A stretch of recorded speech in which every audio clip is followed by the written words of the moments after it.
Hello students. आज मैं उपस्थित हूं आपके साथ प्रीपोजिशन के एक बहुत ही खास क्लास में। आज प्रीपोजिशन को एक नए रूप में और एक नए अंदाज में पढ़ाया जाएगा। इस एपिसोड का नाम होगा सुपर 13 प्रीपोजिशन। प्रीपोजिशन सुपर 13 बड़ा ही रोचक क्लास आज का हमारा है और बहुत ही इंपॉर्टेंट। आज मैं ऐसे ऐसे प्रीपोजिशंस को लेकर आया हूं जो एग्जामिनेशन में अक्सर उससे प्रश्न पूछे जाते हैं। आज मैं बात करूंगा सुपर 13 की। आइए, ये सुपर 13 क्या होता है, आइए इसको हम समझेंगे एग्जाम्पल्स के जरिए। First, mister Verma is junior dash mister Sinha. Two, mister Verma mister Sinha से कनिष्ठ है या जूनियर है। यहां पर दैन का प्रयोग ना करें, यानी जूनियर के बाद हमेशा हम टू का प्रयोग करते हैं। He is junior to me, वो मुझसे छोटा है। I am junior to him, मैं उससे छोटा हूं या कनिष्ठ हूं। आफ्टर जूनियर टू, ये हमारा सुपर 13 का पहला वर्ड है। Number 2, Mrs Malhotra is senior dash Mrs Sharma. Mrs Malhotra is senior to Mrs Sharma. Mrs Malhotra जो है वो मिसेस सिन्हा शर्मा से वरिष्ठ है या ज्यादा बड़ी है। ये हमारा वर्ड नंबर 2 हुआ। पहला जूनियर और दूसरा सीनियर। जूनियर और सीनियर के बाद हमेशा टू प्रीपोजिशन का प्रयोग करते हैं। यहां दैन का प्रयोग ना करें। जूनियर दैन और सीनियर दैन को लगाने से बचें। Number 3, these books are inferior. Inferior का मतलब होता है घटिया, कम क्वालिटी वाला या हीन। These books are inferior to those books. ये किताबें उन किताबों से ज्यादा हीन या घटिया है। इंफीरियर के बाद हमेशा हम टू प्रीपोजिशन का प्रयोग करते हैं। He is inferior to him, वो उससे ज्यादा घटिया है। Next, his performance is superior to Rohit. उसका प्रदर्शन रोहित के प्रदर्शन से ज्यादा बेहतर है। ये हमारा आज का सुपर 13 में से 4 वर्ड्स हुआ। ये 4 वर्ड्स है junior, senior, inferior and superior. After them always to preposition. अब हम बात करते हैं question number 5। The Maurya dynasty was anterior dash the Guptas. Anterior का मतलब होता है से पहले का, से पूर्व का। और एंटीरियर के बाद हमेशा हम टू प्रीपोजिशन का प्रयोग करते हैं। The Maurya dynasty was anterior to the Guptas, यानी कि मौर्य वंश गुप्त वंश के पहले का था। Next, the second world war broke out. द्वितीय विश्व युद्ध छिड़ा posterior to the first world war, पहले विश्व युद्ध के बाद।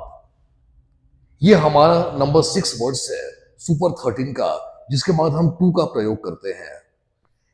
स्टूडेंट्स, आगे बढ़ने से पहले कुछ रोचक जानकारी, बहुत ही इंटरेस्टिंग और बहुत ही अहम जानकारियां, जैसे एंटे, ANTE, एंटे। अगर कभी भी एंटे शब्द का आपका प्रीफिक्स मिल जाए तो इसका मतलब होता है पहले या पूर्व का। जैसे एंटिसिपेशन, एंटिसिपेशन पूर्वानुमान। एंटिसिपेटरी बेल, अग्रिम जमानत यानी पूर्व जमानत। Ante is a prefix that shows pre. हम एंटे को प्री भी कह सकते हैं। और अगर पोस्ट आ जाए, POST, पोस्ट, इसका मतलब होता है बाद का। ANTE, ante and post, they are antonyms, opposite words. जो पोस्ट वर्ड है ये एक प्रीफिक्स है जो बताता है बाद का। जैसे वैदिक एज, वैदिक काल, एंड पोस्ट वैदिक एज, वैदिक के बाद का काल।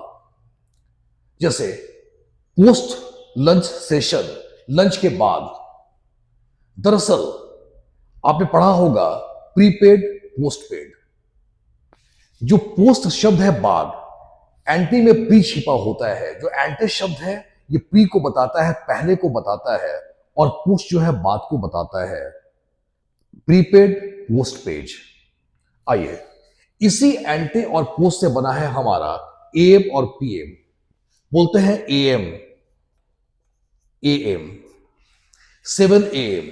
एम का फुल फॉर्म हुआ एंटे मेरिडियन और पीएम का फुल फॉर्म हुआ post meridian. Ante meridian and post meridian, जो एम और पीएम शब्द बने हुए जिससे हम घड़ी देखते हैं, ये भी इसी से बने हुए हैं जो मैंने बताया। यानी एंटे शब्द जो है ये प्री को डिनोट करता है और पोस्ट यानी कि बाद को। हमेशा इस बात को याद रखेंगे। जैसे ग्रेजुएट, पोस्ट ग्रेजुएट, यानी ग्रेजुएट के बाद का, ग्रेजुएट स्नातक एंड पोस्ट ग्रेजुएट स्नातकोत्तर, सॉरी स्नातक के बाद की पढ़ाई। कम आगे बात करते हैं। His house is interior to my house. उसका घर मेरे घर से ज्यादा अंदर है। स्टूडेंट्स, ये है एंटीरियर और ये है इंटीरियर। यहां पर थोड़ा सा हमें बचना पड़ेगा समझने में। इंटीरियर का मतलब होता है आंतरिक या भीतरी या ज्यादा अंदर का। His house is anterior to my house. उसका घर मेरे घर से ज्यादा अंदर है। And your village is exterior to my village. और तुम्हारा गांव मेरे गांव से ज्यादा बाहर है, से बाहर है। इंटीरियर का मतलब होता है आंतरिक यानी भीतरी, और एक्सटीरियर का मतलब होता है बाहरी। आपने ऐड भी देखा होगा टीवी पर या पेपर में, Nerolac for interior decoration, Nerolac for exterior decoration, Nerolac paints for interior wall and exterior wall.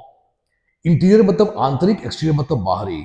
Interior decoration, exterior decoration, जो डेकोरेशन घर के बाहर करते हैं दैट इज कॉल्ड एक्सटीरियर, और जो अंदर करते हैं इंटीरियर। तो इसके बाद भी टू का प्रयोग करते हैं। तो सुपर 13 में से हमने देखा 1 2 3 4 5 6 7 8 8 वर्ड्स। इनके बाद हमेशा हम टू का यूज करते हैं। अगला, his problem is major. Major का मतलब होता है ज्यादा बड़ा। His problem is major to mine.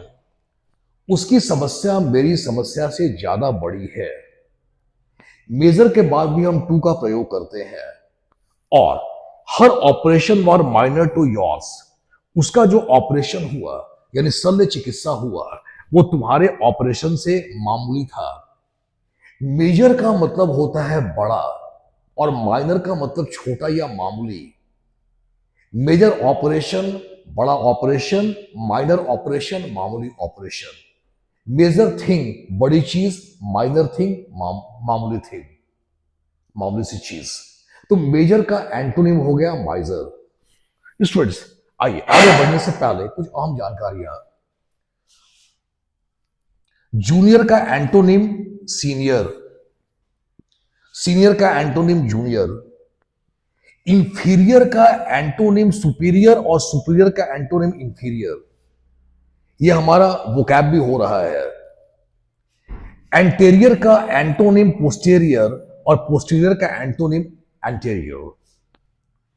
Interior का एंटोनिम एक्सटीरियर और एक्सटीरियर का एंटोनिम इंटीरियर।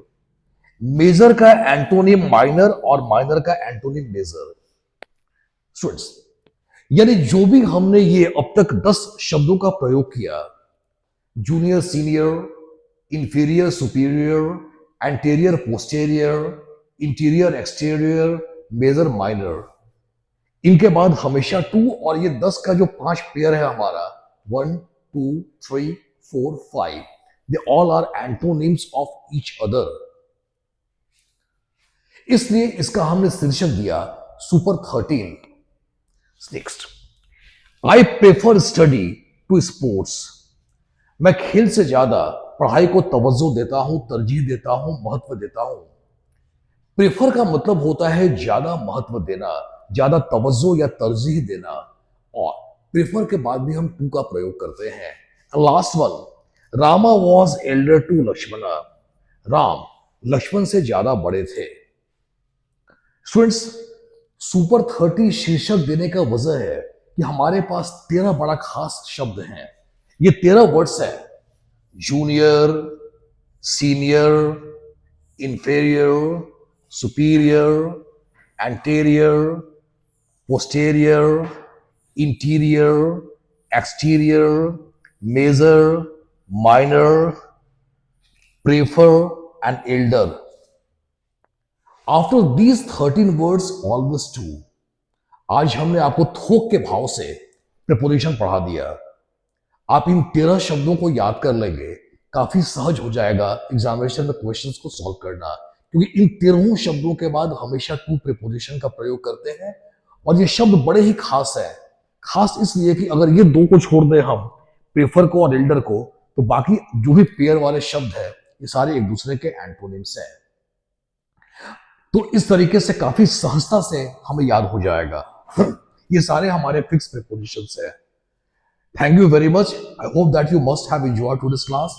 ये सेशन काफी ही महत्वपूर्ण है और उम्मीद करता हूं आप इसका फायदा उठाएंगे। Thank you very much for watching me.